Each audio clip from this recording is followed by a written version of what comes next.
ಸಾಕು. ಎಲ್ಲರಿಗೂ ಆತ್ಮೀಯ ನಮಸ್ಕಾರಗಳು. ಹಾಸನದಲ್ಲಿ ಜರುಗಿರುವಂಥ ಸ್ವಾಭಿಮಾನಿ ಸಮಾವೇಶದ ಕೇಂದ್ರ ಬಿಂದುಗಳು ನಮ್ಮೆಲ್ಲರ ಮುಖ್ಯಮಂತ್ರಿಗಳಾದ ಸನ್ಮಾನ್ಯ ಸಿದ್ದರಾಮಯ್ಯನವರೇ, ಉಪಮುಖ್ಯಮಂತ್ರಿಗಳು ಆತ್ಮೀಯರಾದ ಡಿ ಕೆ ಶಿವಕುಮಾರ್ ಅವರೇ, ಎಲ್ಲ ಸಚಿವ ಸಹೋದ್ಯೋಗಿಗಳೇ, ಶಾಸಕ ಮಿತ್ರರೇ, ಮಾಜಿ ಶಾಸಕರೇ, ವಿಧಾನ ಪರಿಷತ್ತಿನ ಸದಸ್ಯರೇ, ನಮ್ಮ ಪಕ್ಷದ ಯಾವತ್ತೂ ಪದಾಧಿಕಾರಿಗಳೇ, ಮಾಧ್ಯಮದ ಮಿತ್ರರೇ, ಇಲ್ಲಿ ಆಗಮಿಸಿದಂಥ ಎಲ್ಲ ನಮ್ಮ ಪಕ್ಷದ ಕಾರ್ಯಕರ್ತರೇ,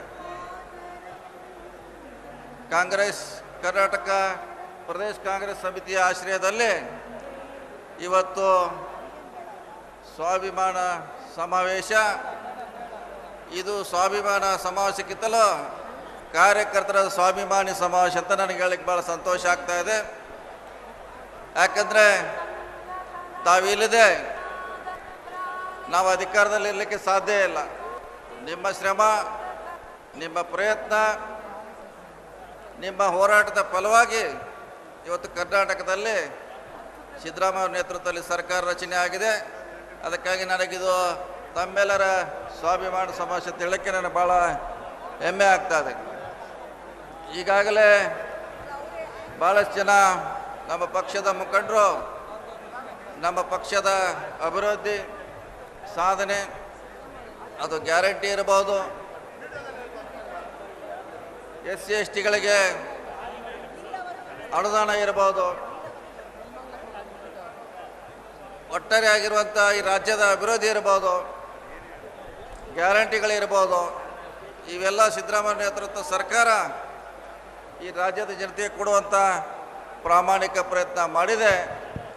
ಮೊನ್ನೆ ನಾವು 3 ವಿಧಾನಸಭೆ ಚುನಾವಣೆ ಗೆದ್ದ ಸಂದರ್ಭದಲ್ಲಿ ಇವತ್ತು ಕಾಂಗ್ರೆಸ್ಸಿಗೆ ಅದು ಅಭಿನಂದನೆ ಹೇಳದಿರಬಹುದು ಅಥವಾ ನಮ್ಮ ಒಗ್ಗೂಟ ಇರಬಹುದು, ನಾವು ಒಂದೇ ವೇದಿಕೆಯಲ್ಲಿ ಇವತ್ತು ಪಕ್ಷವನ್ನು ಸಂಘಟಿಸುವಂಥ ಸಂದೇಶವನ್ನು ಕೊಡುವಂಥ ಪ್ರಯತ್ನ ಅದು ಹಾಸನದಿಂದ ಮಾಡ್ತಾ ಇದ್ದೀವಿ.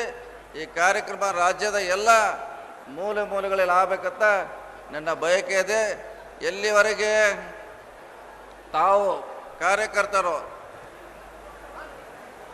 ಕೆಲಸ ಮಾಡ್ತಾರೆ ಪಕ್ಷದ ಪರವಾಗಿ, ಅಲ್ಲಿವರೆಗೆ ಪಕ್ಷ ಖಂಡಿತವಾಗಿ ಗಟ್ಟಿಯಾಗಿ ಇರ್ತದೆ. ತಮ್ಮನ್ನು ಕೂಡ ನಮ್ಮ ಪಕ್ಷ ಅಷ್ಟೇ ಗೌರವದಿಂದ, ಅಷ್ಟೇ ಸ್ವಾಭಿಮಾನದ ನೋಡುವಂಥ ಪ್ರಯತ್ನ ಕೂಡ ನಮ್ಮ ಪಕ್ಷ ಮಾಡಬೇಕಂತ ನಾನು ಪಕ್ಷದಲ್ಲಿ ಕೂಡ ವಿನಂತಿ ಮಾಡ್ತಾ ಇದ್ದೇನೆ. ತಮ್ಮನ್ನು ಭಾಳ ಗೌರವಯುತವಾಗಿ ಕಾಣಬೇಕಾಗಿದೆ. ತಮ್ಮಿಂದಲೇ ಇವತ್ತು ಯಾವುದೇ ಸರ್ಕಾರ, ಯಾವುದು ಕೇಂದ್ರದಲ್ಲಿ ಇರಬಹುದು, ಇವತ್ತು ರಾಜ್ಯದಲ್ಲಿ ಇರಲಿಕ್ಕೆ ತಮ್ಮ ಭಾಳ ಮಹತ್ವವಾದಂಥ ಜವಾಬ್ದಾರಿ ಇದೆ, ತಮ್ಮ ನಿಷ್ಠೆ ಇದೆ. ಈ ಪಕ್ಷಕ್ಕೆ ಗೌರವದಿಂದ ಇವತ್ತೆಲ್ಲ ನಾವು ಭಾಳಷ್ಟು ಅಧಿಕಾರದಲ್ಲಿ ಇದ್ದೀವಿ. ಮುಂದೂ ಕೂಡ ನಮ್ಮ ಗುರಿ ಇರೋದು 28ರ ಚುನಾವಣೆಯಲ್ಲಿ, 28ಕ್ಕೆ ನಾವು ಗೆಲ್ಲಬೇಕಾಗಿದೆ. ಇವತ್ತಿನ 3 ಚುನಾವಣೆ ಅಲ್ಲ, ನಾವು ಗೆಲ್ಲಬೇಕಾದದ್ದು 28ರ ತಮ್ಮ ಬೆಂಬಲದಿಂದ ಇವತ್ತು ಗೆಲ್ಲಬೇಕಾಗಿದೆ. ಆ ನಿಟ್ಟಿನಲ್ಲಿ ಪಕ್ಷದ ವೇದಿಕೆಯಲ್ಲಿ ಚರ್ಚೆ ಆಗಬೇಕು. ಕಾರ್ಯಕರ್ತರಿಗೆ ಹೆಚ್ಚು ಶಕ್ತಿ ತುಂಬುವಂಥ ಕೆಲಸ ಆಗಬೇಕು. ಹೆಚ್ಚು ಯಾರು ಬಲಿಷ್ಠರಾಗಿದ್ದಾರೆ ಪಕ್ಷದಲ್ಲಿ ಅವರಿಗೆ ಸ್ಥಾನಮಾನ ಕೊಡುವಂಥ ಪ್ರಯತ್ನ ನಮ್ಮ ಪಕ್ಷದಿಂದ ಆಗಬೇಕಂತ ವರಿಷ್ಠರಲ್ಲಿ ಮನವಿ ಮಾಡಿಕೊಂಡು, ಮಿಕ್ಕಿ ವಿಚಾರ ಎಲ್ಲ ತಮಗೆ ಗೊತ್ತಿದೆ. ದೇಶದಲ್ಲಿ ಯಾವ ರೀತಿ ನಡೀತಾ ಇದೆ, BJP ಸರ್ಕಾರ ಯಾವ ರೀತಿ ಇವತ್ತು ಒಡೆದಾಳುವಂಥ ಪ್ರಯತ್ನ ಈ ದೇಶದಲ್ಲಿ ಮಾಡ್ತಾ ಇದೆ. ಕಾಂಗ್ರೆಸ್ ಪಕ್ಷ ಅದನ್ನು ಒಗ್ಗೂಡಿಸುವಂಥ ಪ್ರಯತ್ನ ತಮ್ಮ ಮೂಲಕ ಮಾಡಲಿ ಅನ್ನೋ ಮಾತನ್ನು ಹೇಳುತ್ತಾ, ನಮ್ಮ ಗುರಿ, ನಮ್ಮ ಲಕ್ಷ್ಯ 28ರ ವಿಧಾನಸಭಾ ಚುನಾವಣೆಗೆ ಇರಲಿ ಅನ್ನೋ ಮಾತನ್ನು ಹೇಳುತ್ತಾ, ನಮ್ಮ ಆಶೀರ್ವಾದ ಆ ಚುನಾವಣೆಯಲ್ಲಿ ಹೆಚ್ಚಬೇಕಂತೇಳಿ ನನ್ನ ಮಾತು ಮುಗಿಸು. ನಮಸ್ಕಾರ ಎಲ್ಲರಿಗೂ.